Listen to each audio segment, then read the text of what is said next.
Tuscans were more strong to export their wines. People know them. Of course, because they have more tourists from America and they export more strongly to America. They invested money. Sicily, mostly after the war, has been always a very poor region. No? Then they don't have enough money. They weren't enough strong to export their wines there. The wines, Sicily wines are well known there because the Italians who migrate there start to bring from Sutton their own wines.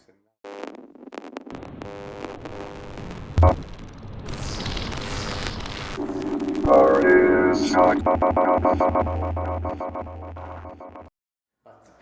you know, the power of the money make that 200 euros for a bottle of wine, every 30 you drink well and well.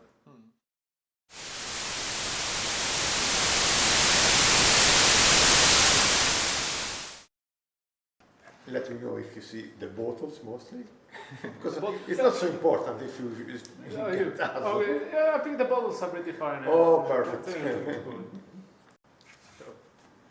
Okay. Well, let's first talk a little about you. You're Italian, so wine is in your blood. But when did you decide that wine is going to be a profession? Because after moving in Estonia, when I lived in Italy, wine was just a passion, and because my job there was something totally different. Moving to Estonia and decide how spend the days here, I said, okay, once in life you can find the opportunity to make something that you really love and you feel in your blood.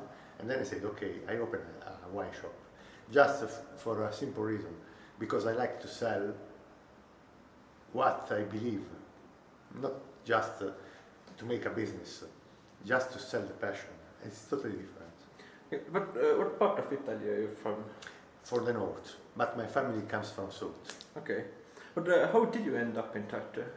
That's connected to a casual of the life when I met the woman that now is my wife. Okay, but how do you like in Estonia?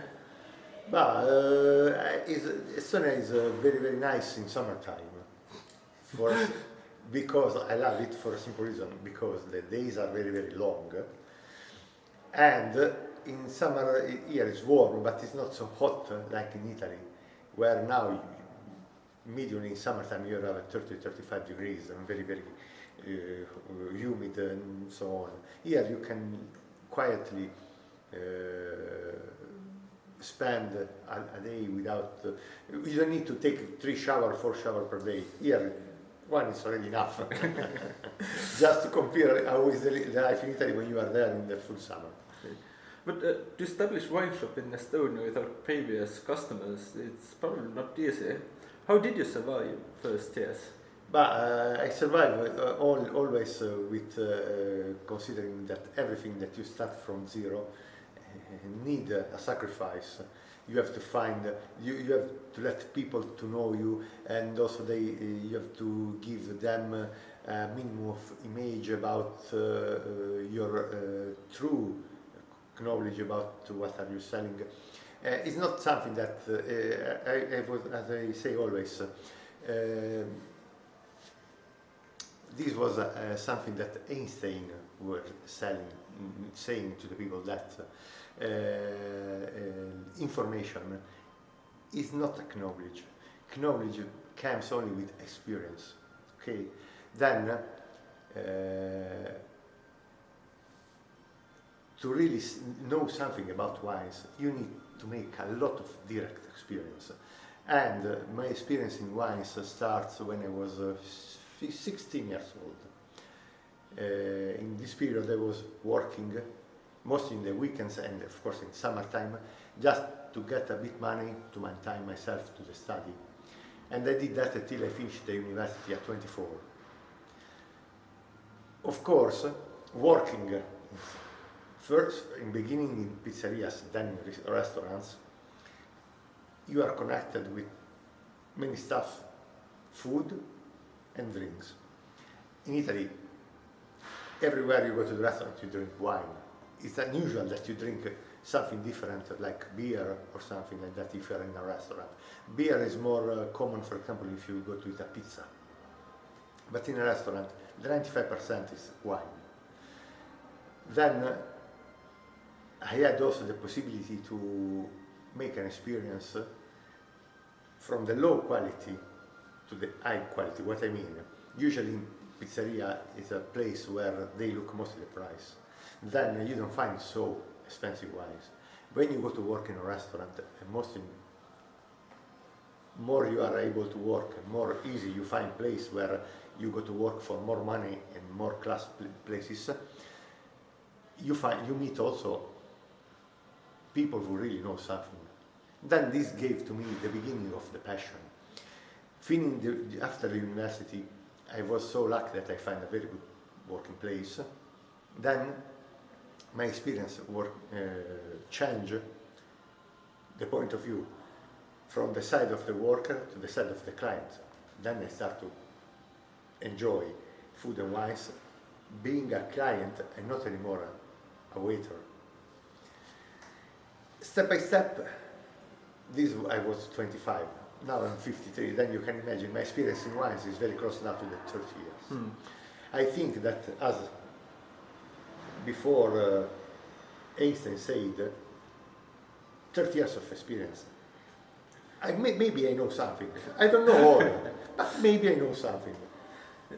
But tell me about a bit about the concept of Bollicine, the wine shop then. Because I looked up the translation, it means bubbles. Little bubbles. Little bubbles. Little bubbles, okay. Yes. But what is the concept? The concept is, I come immediately. In Italy, we have the habits that as you finish your working day, usually like now, 7 o'clock, you met all your friends in a wine bar and you drink something like aperitif, and it's usually a glass of sparkling wine. Friendly, these bubbles are called the little bubbles, Bollicine. That's the name. No else. Okay, so the concept of the wine shop, what you're trying to do in the wine market of Tartu, it's kind of establishing a place where a person can buy a bottle of nice wine after work. But people, first of all, you have to consider that, for example, in Estonia, and like in all the Baltics, because I had the same experience also in Latvia, Lithuania, I saw also a bit in Finland. Drinking wine for dinner or lunch is not so common like in the Western Europe, because not only in Italy but also in France or in Spain it's very normal to drink wine when you have dinner or lunch. Then you have to wait that the market here move slowly, of course, from the habits of some drink like wines and so to the side of the wine. And I can say that, considering with 10 years ago when I came here for the first time, the market step by step is going to move a little bit, but it's not enough, for example, because if you take a wine list in a restaurant, mostly in Tartu, if you are lucky, you find 10 wines. When a medium, even not so high level restaurant in Italy or in France starts with 30, 50 different wines. Step by step has to move, but that's a bit stopped for two reasons. First, is missing still a little bit of culture. There is still too much few people who is interested in wine.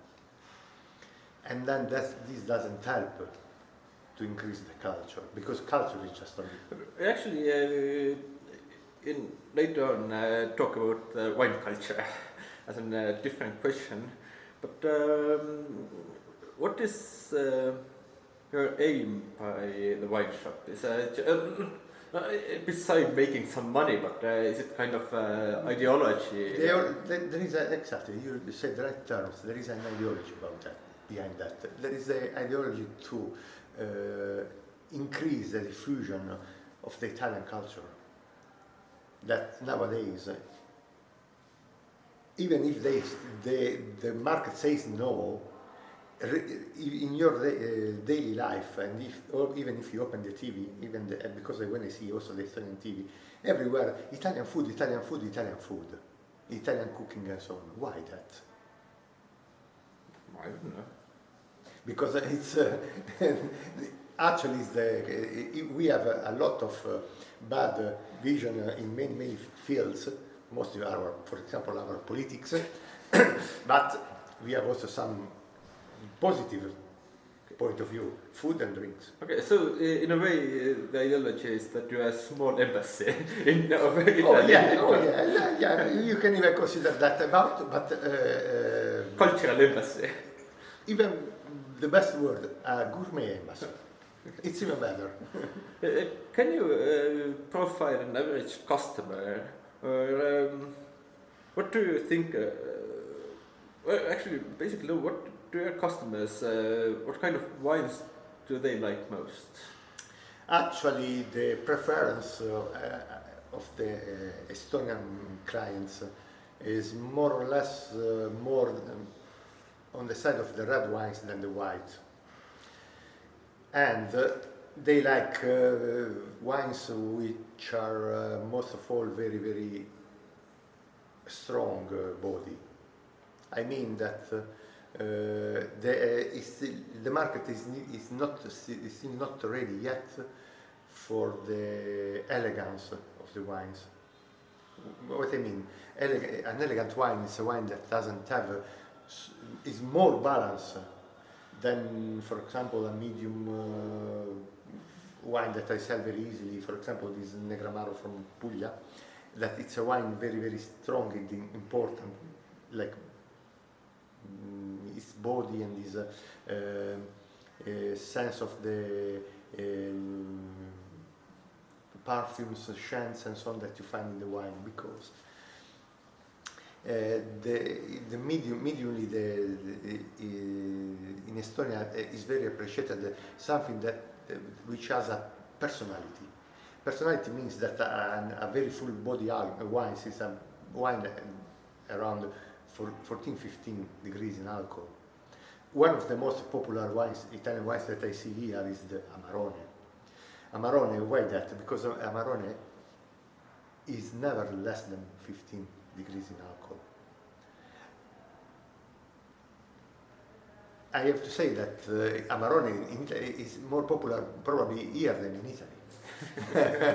Because we drink wines more, a little bit more medium body, more elegant. That's what is still missing here. But step by step, if you give them the possibility to choose, to taste, step by step, also the medium customer will increase his knowledge and his culture to move to wines less strong and more drinkable. Okay. But do you select wines to sell by what customers prefer, or you choose wines to guide or direct customers' taste? I choose with two different points of view. One is what is now the experience with my clients. I know, which, as I told you before, what is their preferences, no? Mm-hmm. But in the other side, I import also something that is still not in their preferences, thinking to give them the possibility to try to taste and to move your preference, as I told you before, to a medium level of wines too. Okay. As a wine seller, what are the most common mistakes people make with wines? By serving them, by choosing them? It's kind of, you see people making mistakes. But what are the most common ones? But what do you mean, making mistakes when they are here in the shop? For example? I notice immediately if it's somebody who knows something about wines or not, if they start to touch the bottles. When they start to touch the bottles, I understand you don't know nothing, boy. Because one of the main, call them rules about the wines is that, okay, the positions okay, also the lights, the temperature and so on, but also the bottles never shake. Shaking the bottles, it means that first you don't have respect for the wine, and second, consecutively of that, you are going to change what are you going to drink. Okay. What of my friends tell me when I offer them a good wine that, oh no, don't give me wine, they taste all the same for me. The question is that what would you suggest should be the first step for a person getting know wines? The first steps for a person who don't know anything about wines. The first step is just only that to discover the world of the wine. What I mean, they must be so lucky that they have a friend who is already used to drink wine, and to give them the beep. I want to try. If they want to try, is just always the first step, because the only way to learn in the life is the curiosity. If you don't have curiosity, you never learn. So it's for all my friends out there, if I offer them a glass of good wine, they should always say yes. One glass, half a glass. Look, if you offer them a glass of wine, they can say yes or not. It depends if in this moment the curiosity is for yes. Because if they don't have the curiosity, they say no. Yeah, but the problem is that they have some kind of idea that I don't know where they get it, that all that wine tastes the same. Like they don't even give the chance. But look, the story is just that. They will be curious if they will see you drink a wine, or if you see you and some friend drink a glass of wine and you offer them, probably they say, okay, let me try. But if they don't have some interest by themselves, it's very, very difficult. Okay, but what should be the first wines that they should taste? What would be the first step of they find the curiosity? But find the curiosity is just to drink a good wine. But it would be basically pointless for them to start drinking Amarone for the first wine. It should be something like easier. So I don't exactly. Know. You say the right word, something easy, because Amarone is not so easy wine. Exactly.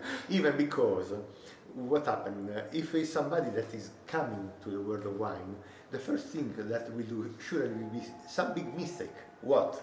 Take the glass. No, drinking wine is totally different. Drinking wine means look the color, feel the fragrances, and more than once, and then taste the wine. But it's not what you feel on the tongue.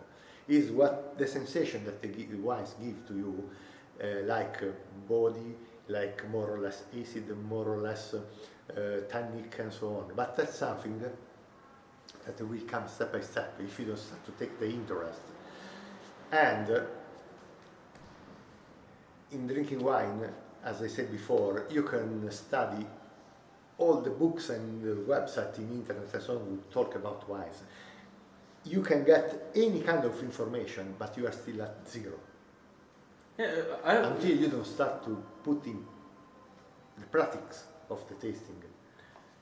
I've come to understand that what's really important when you're making the first steps drinking wine is first you have to have someone to guide you.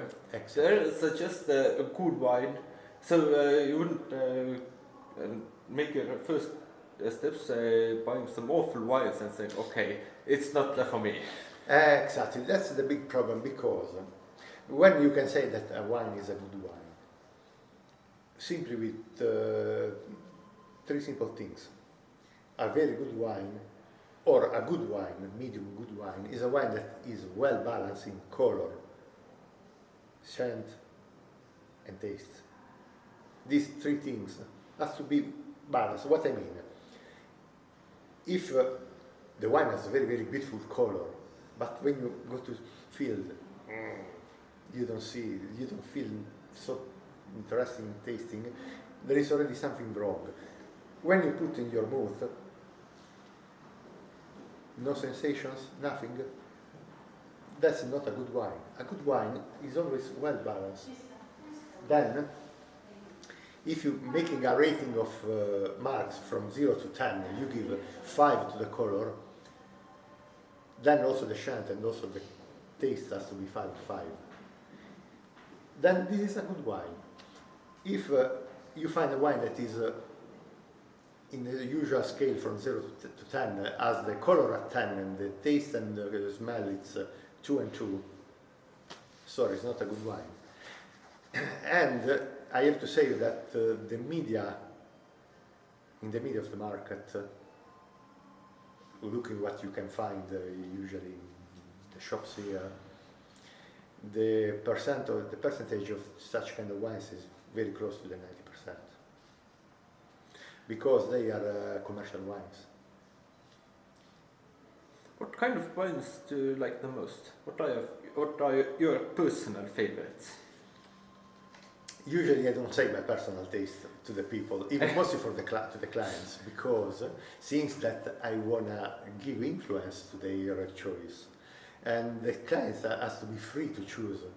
Okay, but I guess it's not a French wine. Okay. It's probably Italian. Look, it's almost surely Italian, even if there are many French wines that I love very much.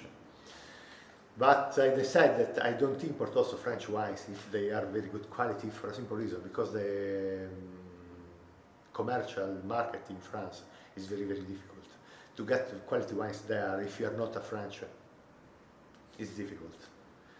And then I said, okay, I follow on with with the wine that I know very, very well, the Italian wines. I don't make a mistake, surely. Okay. So we won't get there. So. But I can give you just only an idea what is my preference. My preference is just like now at 7 o'clock, like we are in the evening, to open a bottle of Bollicine.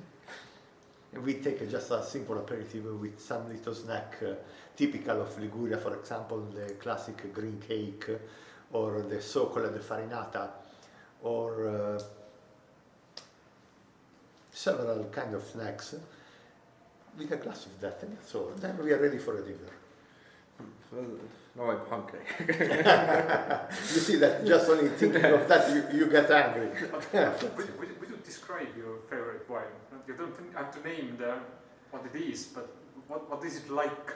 What is it that you like about it? It's a classic sparkling wine classic system. No, but talking about your favorite wine, could you describe it? Yes. You don't want to name it, but... I told you, it's a sparkling wine, okay. but take care, classic system, not Charmat system, is different. Charmat system, just to tell you, to give what is popular, Charmat system is Prosecco. Classic system is like champagne system. It's something else. It's something that is not so easy to find also in the market here, from Italy. Champagne or what you want, but commercial champagne again. And classic system is not so simple. But there is a place in Tartu where you find the classic system.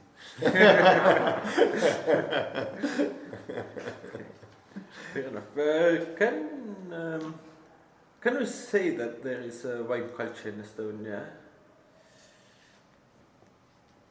Not yet. Okay. And if you want to know why, I think that is just, I tell you, because it's important that people know that. Not yet, you know why, because the market has been open mostly to the Italy and France, more in the last 5-6 years, coming the Estonia in the European Union. Then the movement of the commerce has become more easy because there are not anymore borders. Then moving food and drinks and so on became more and more easy. But as I tell you before, 5 years you get a lot of information, but you don't know nothing yet. 5 years is few.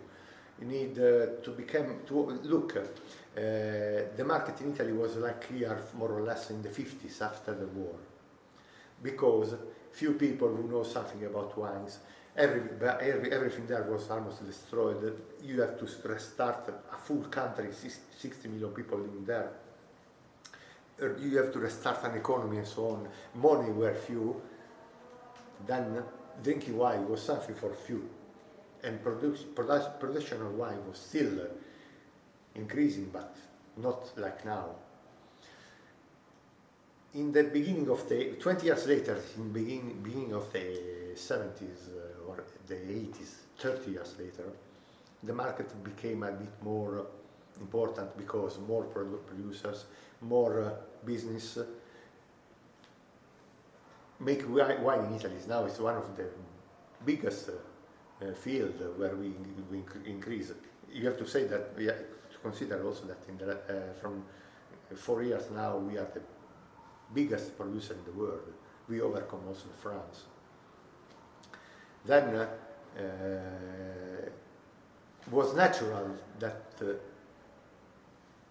people start to increase also their culture.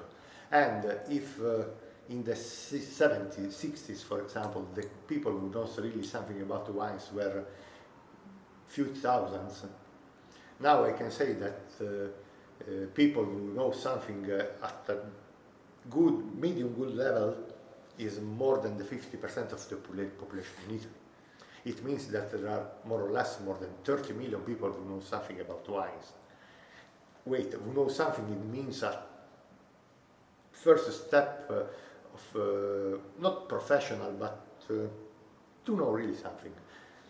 But as Estonia is not producing any wine, maybe the wine culture in Estonia shouldn't be developed, but we should look more into beer culture.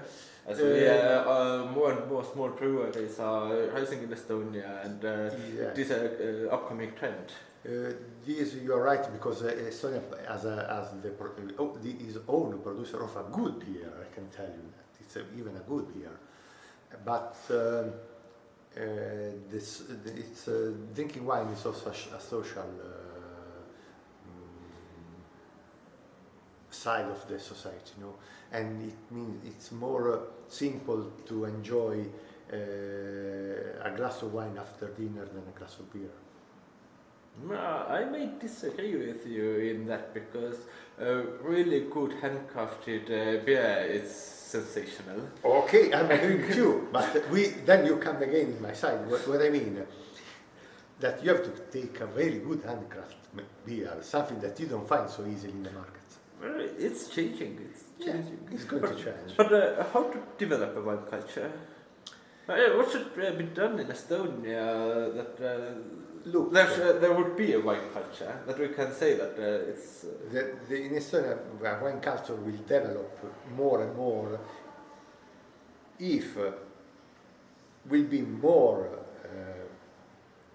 opening in the side of the people, of the Estonians, to the foreigner culture, mostly from Italy, France and so on.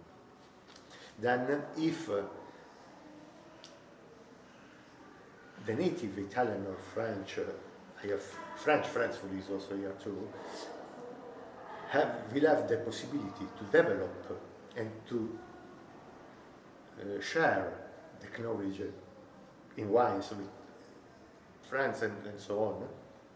Even the Estonian will develop in this one. Do you know the Italians who have the pizzeria? Yes. It's Bollicine, yes. Have you asked them what's wrong with you? Why do you sell so shitty wine?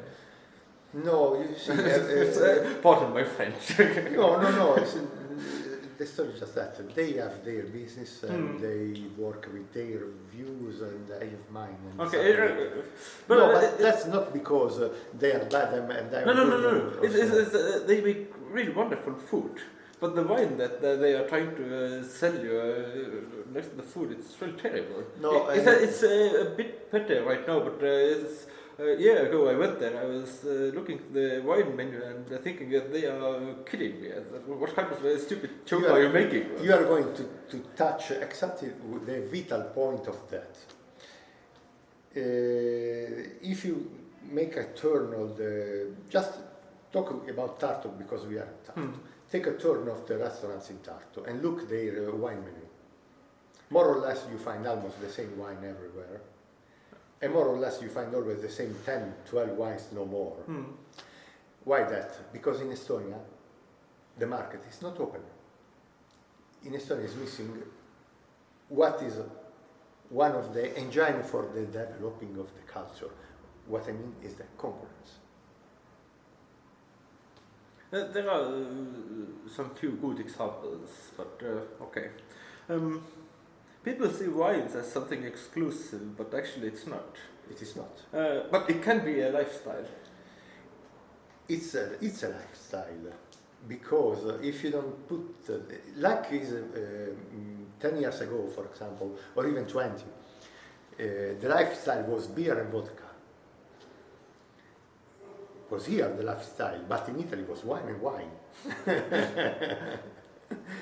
Then it's just only give time to the people to move themselves to another lifestyle.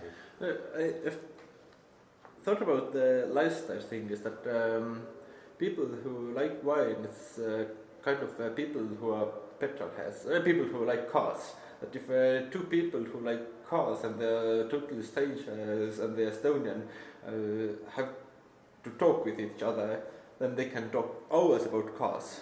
It's about people who like wine. It's the same thing, that they don't have anything else to talk about, but with wines, you're my best friend and I can talk hours with you. Exactly, exactly. If you have the right background, we can spend one night, 2 glasses here, not more than 2, talking wine and tasting it, that's all. We have touched the subject a bit, but still, the question about wine and food, why they don't go together in Estonia? Exactly because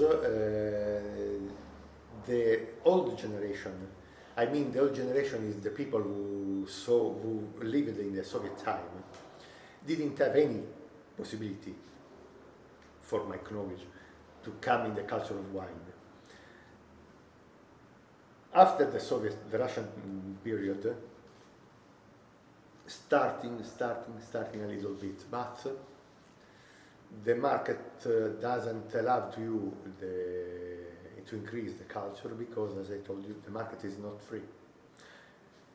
Well, I was thinking that even I do it. I don't know why, but it's if I think about drinking wine, it's usually that I will take a few bottles, I have my friends, and we have some snacks, and it's kind of a social thing. But if we are going to have a fine dinner, I usually don't think about wine, because and it's something it is cultural thing. Because once I had in a restaurant, there was a customer in the kitchen, and I was in the kitchen, and I tried to serve a really good wine next to the meal that I was making, and only my friends took wine. Other customers ordered beer. But you have to consider two points of view. First, as I told you before, the old generation doesn't have any kind of habits in drinking. Yeah, but I'm young. The young generation is moving, but there is another thing that you have to consider, and that's the most difficult part. One bottle of wine is starting from 5 to 10 euros and more. One bottle of beer starts from 60 cents and more. That's why the young generation still doesn't have the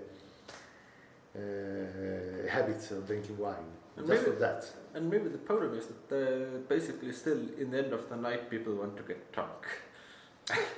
That's another terrible. More or less. That's another terrible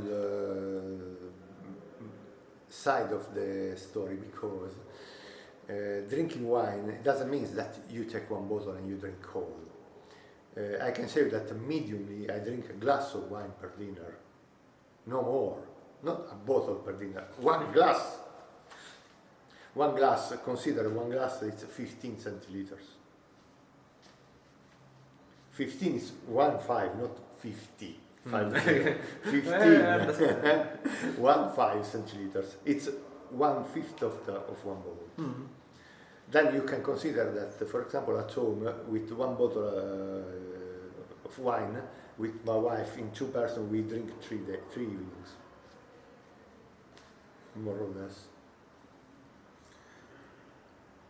I just thought that I should develop it at my home. Drinking a really excellent wine with my friends.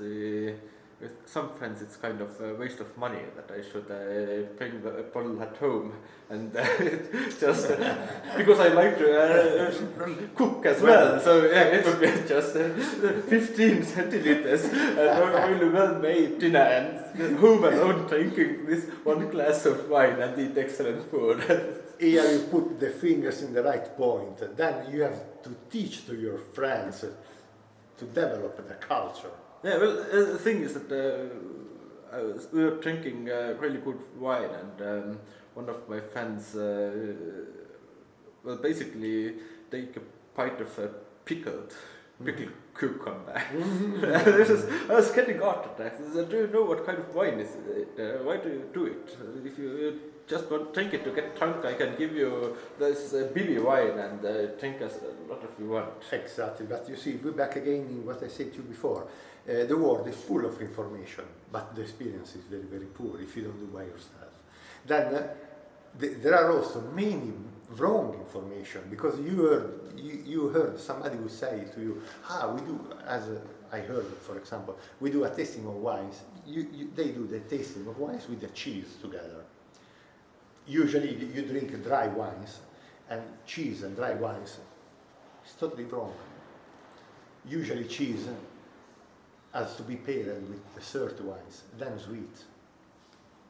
But again, you don't find so easily sweet wines for cheese in the market.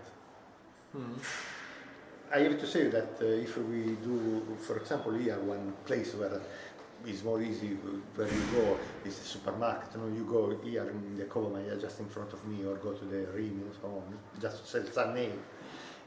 I never seen there one dessert wine. Never.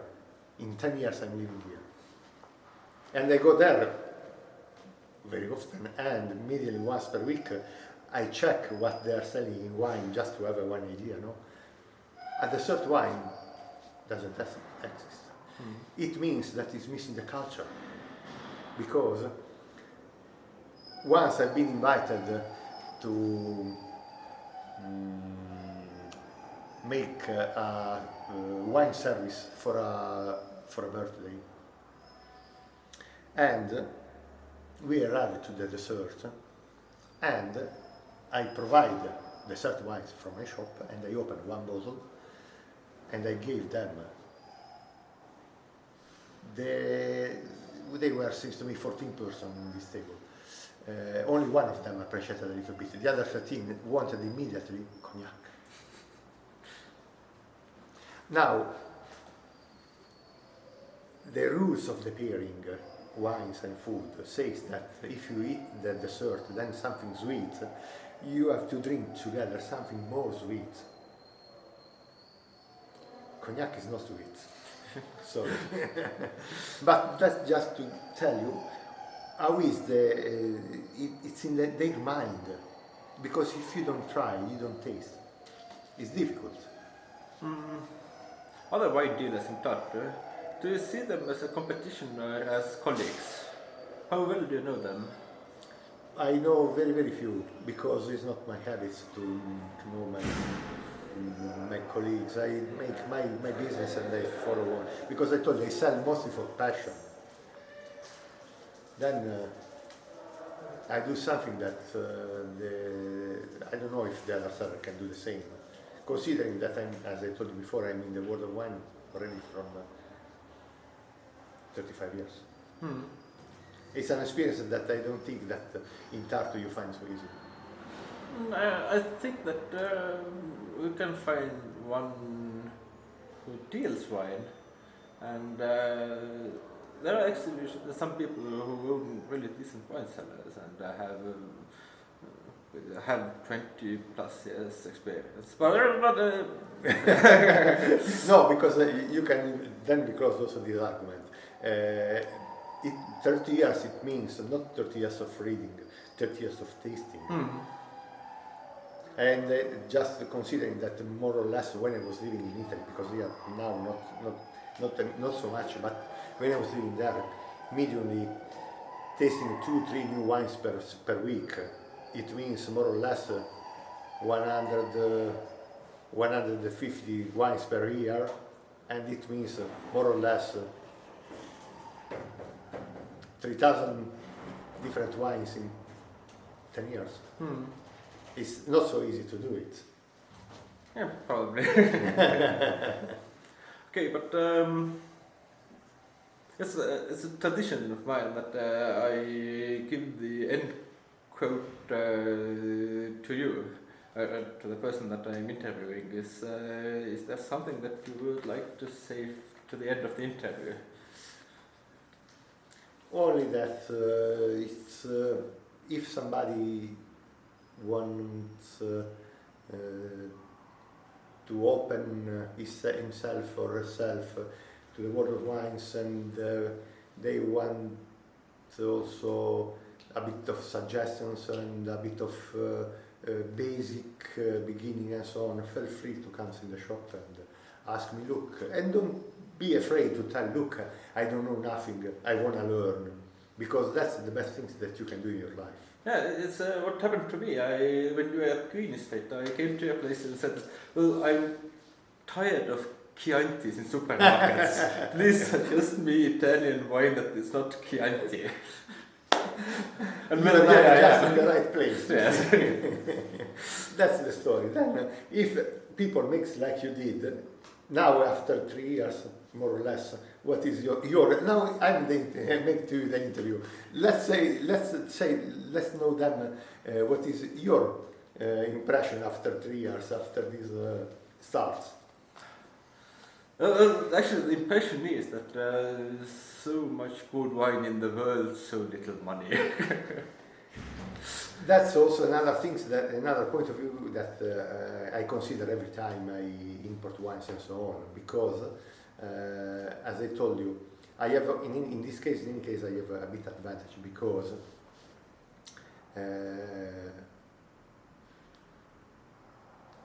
I can import wines and offer them at a better price than all my concurrents.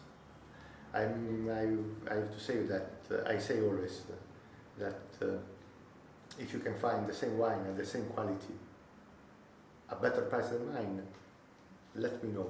You will get one box free. And I tell you that because I know that you can't do it. For a simple reason, because I import from directly from winemaker. Then I don't have nobody between me and them. Here you have the distributor in Italy, the importer in Estonia, the distributor in Estonia, and the supermarket too. Then you have 1, 2, 3, 4 people who has to earn. Then if the wine has the starting price of €1 became immediately 5, just only for that. More than that, taxes, axes, VAT, and so on. Then €1 wine sold at 10 is normal, and that's what you get in the market. So it is. Okay, well, but, thank you, and I think that you are always welcome if you want to follow on. Or, as I say always to the people, if you want, as I did a lot of time with many clients, if you want to make to manage one evening of tasting and a bit of wine school and so on in your home or in your cellar or something, where you have the place, just let me know and I come for free. You don't have to pay nothing, you pay only the wine that you are going to drink, no more. That's something that has been taught and developed by the Italian Sommelier Association, and I see that is the only way to increase not the culture, but most of all to give the direction to the people who is really interested in wine. I will keep it in mind. that's not so complicated, even because there is nothing better to spend one evening drinking one glass of wine and talking with people about experience and what do you want to achieve, what is your point of view in what you drink and what you eat in food and so on. We can talk about that for all the evening, as I did already. Things that I have to tell you that some years ago, once, just for this reason, I went to spend one night in a small village close to from Tartu going to the south, it's this place, this town is Elva. no, more south. Exactly, to Voro. We went there one night. I can say that we were in January like now, but it was totally snow everywhere. And when we finished to drive back, I lost myself in this forest because we were in the forest, not in the city. And I tell you that I arrived at home in Tartu 4 o'clock in the night. Leaving there was a bit before midnight. But anyway, finally I find the road and coming back.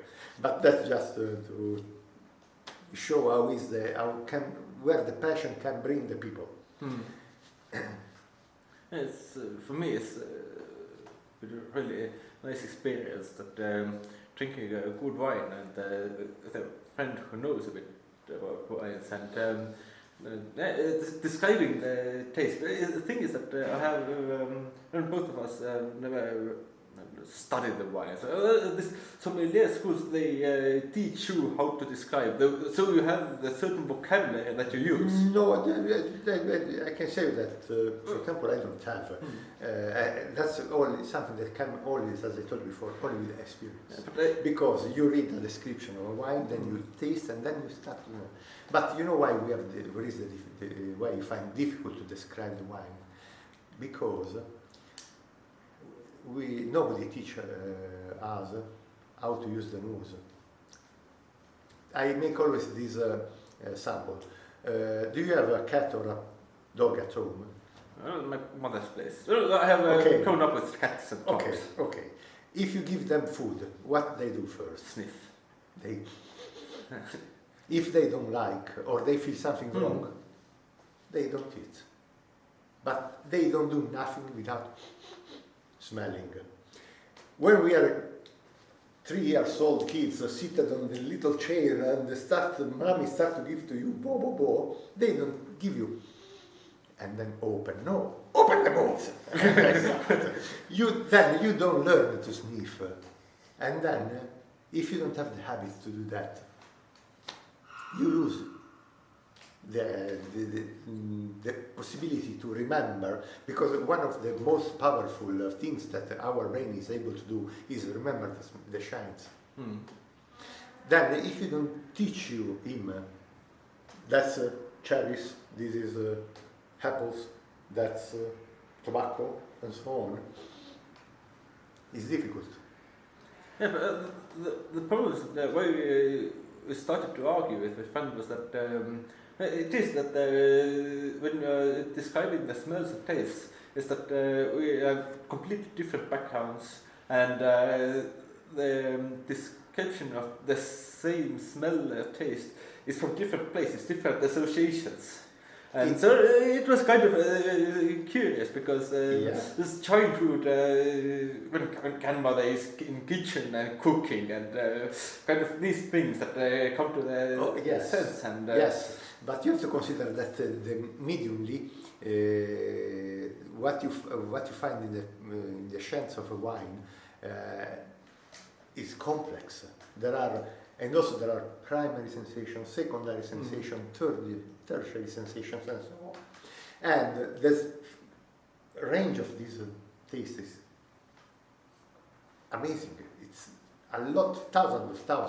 But something helps us a little bit because, for example, you have always to consider that in Incas there are 3 macro families of the shans: fruits, flowers, spice. There is nothing else about this tree, but unfortunately, fruits are thousands, flowers more, and spicy even more.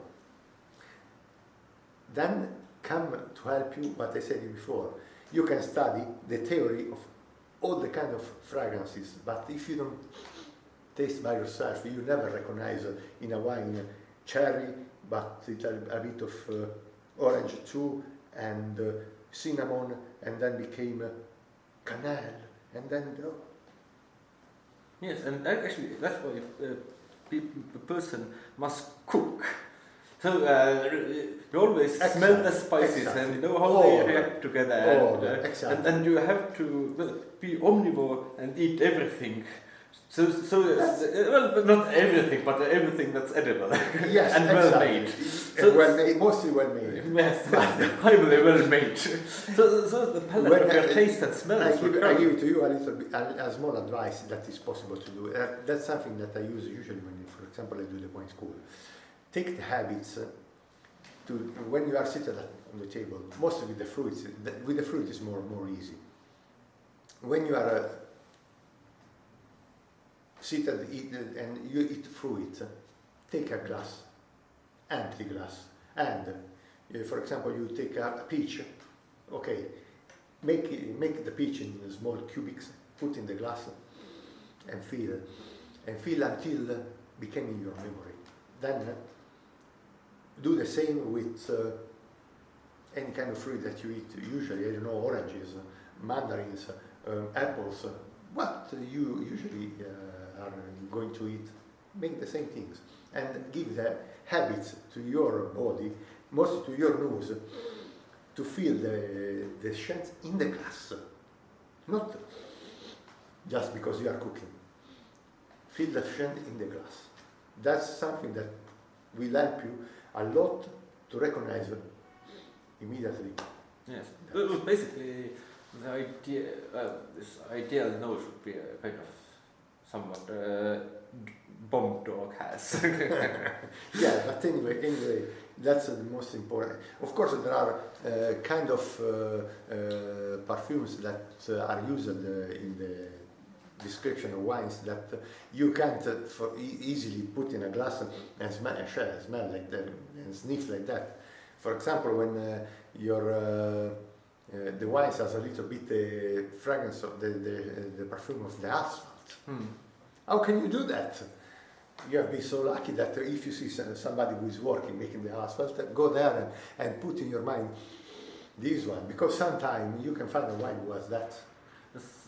Once in Wien and Vienna, and us gave me a really wonderful wine, and gentleman passed me who had a really lot of deodorant on him, and after that it was impossible to smell or taste. It was he told us that we should put a sign on the door over perfumating people that don't come in, because it kills. If the room is full of unnatural smells, exactly. It will completely kill the receptors, and you won't smell and taste anything anymore. A really good tasting has to be made in a room where, first of all, temperature has to be constant, not up and down, and then light has to be natural light, sunlight, not artificial. Most of all, this neon and so on. Absolutely no, because they give changing of the colors. And has to be a place where, if it's possible, people doesn't has perfumes. Wash the hands just only with water and maybe soda, but not soap, because soap gives scents. Everything that can modify the sensibility of the perfumes and so on. That's and also it's important that the table where there are the glasses and so on has to be covered with something white, because you have to see the transparency of the glass with something white, not black like that, for example. And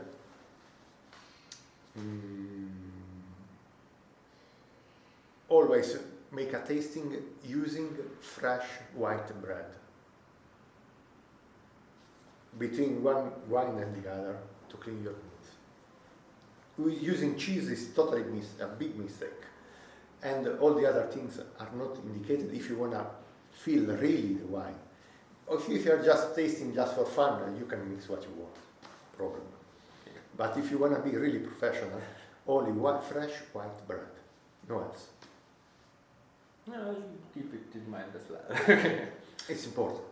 The only kind of wines that is allowed to use something particularly to taste out of the white bread is just the dessert wines. Then you can use or a little bit of cheese or something sweet like cookies and so on. That's okay if you are going to taste sweet wines. But if you are going to taste normally sparkling stills and so any kind of red, white, and what you want, fresh white bread, no else. If you want to feel exactly the wine, I told you, if you just we are a group of friends and we like to enjoy an evening just with a glass of wine, and it doesn't matter if it's more or less aged, more or less important, more or less Brunello di Montalcino or what else. Eat what you want. It's your taste and you can't. But if you want to be professional, then you want to really enjoy the wine. Don't mix nothing else. Yeah, but it is, if I want to enjoy just wine, then I will have only one or two friends with me. If I have a crowd, then it's just I will enjoy my friends. If you are just drinking because you are with friends and your mind is more on the talking than the drinking, doesn't matter. If the chat is the predominant, then it doesn't matter what you do. But if the wine is the main actor of the reunion. No, but still, it's if you want to have a really nice evening with your friends, and it's pointless to drink bad wine. If you have decent wine, it's open the bottle and you serve out, and then all your friends. Oh. Well, this is very wonderful. Where did you get it? It is really important that every bottle is kind of something new for them, and this is much better than the last one. And do you remember the last time we drank the wine, the third bottle? It's similar to that, and that's a kind of joke that I like to make a lot of time with my friends too. And now with my Estonian friends, because I have Estonian friends like you and you. To give them some wine, they buy that. I'm going to enjoy today evening, we do that. And 1 or 2 weeks later, when they come back, this wine was well. Okay, now try that. Because now I know that if I tell you, try that, first of all, I know that you are in the right moment to enjoy, and also you are able to appreciate. Because it depends on the wine you buy, and you come back and you tell me it was good, I understand which kind of wine I can suggest to you.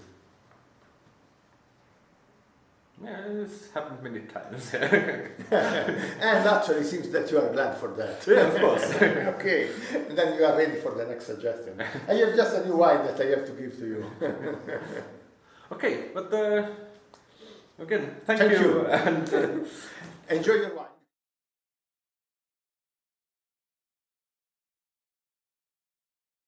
I would have one more question. It's even not for the interview, but just because you talked about drinking to dinner and Toompere's Markus's beautiful idea of drinking home alone. Drinking home alone, yeah. Then maybe you would suggest me something, yeah, or what because it's a bit tricky because I have some. So I have gluten intolerance, so I'm much more into Indian kitchen. So I avoid all kind of pasta. So I eat mostly rice, is for example very important for me, and buckwheat, for example. I use a lot of chicken usually, chicken meat, and actually I like curry and I like the spices part of India. So would there be any Italian wine that would suit to something like that when I would try to... There are many wines that they can suit what you like to eat, for example, but all depend to give the right suggestion, it depends how they are cooked. What I mean, for example, you spoke about rice. Mm-hmm. How is cooked the rice in the Indian way? You mean boiled in the water? Yeah.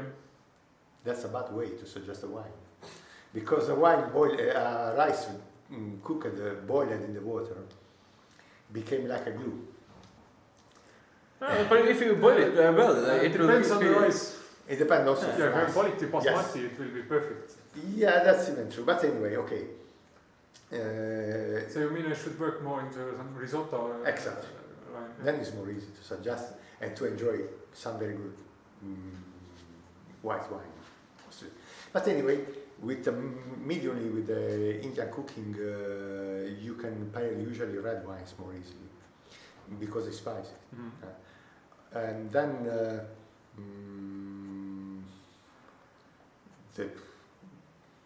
there are several suggestions. It depends a little bit also by your personal taste. For example, you like very full body wine, you like medium body, you like more rose, that is more easy to drink. And so because I'm shoot into the category of Medium Estonian. Yeah, medium Estonian. Who likes this full-bodied wine? Okay. So, but in this sense, I would be also like after your comment. Look. Okay, maybe I should really like think about more like some easy Medium. drinking. Yeah. You see that you are, as I said before, you increase your knowledge and you are moving to the full body, to the medium body. And then I have to suggest you that full body, like is more easy now. I have in this moment to suggest you wait 1, 2, 3, 4, 5, 6, 7, 8. Just the first step here. 9 wine that can pair with your Indian cooking very easily. Okay, so I have to take myself together at some point and come and let you avoid me something. But look, as I said before, if I take the technical file of these new wines, 9 wines, you read the color is that, the smell is that, you read a lot. But I give you information, but you miss the experience. What I mean, you have to taste them. Yeah, that's what I mean. You see why it's more important the experience than the information. Yeah, it is. You can study what you want, but you never will overcome studying 30 years of experience.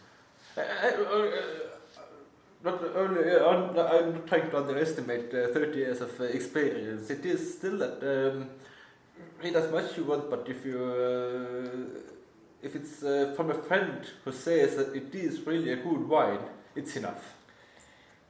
I am agreeing with you. If you trust the friend and you trust the taste, but look, it depends. If you know the medium level of the culture, you adapt yourself to his point of view. Actually, I told Hedonist we hear a problem with Estonian wine shops, and it is that the wine shops that are doing well is the wine sellers are over 30 years old men.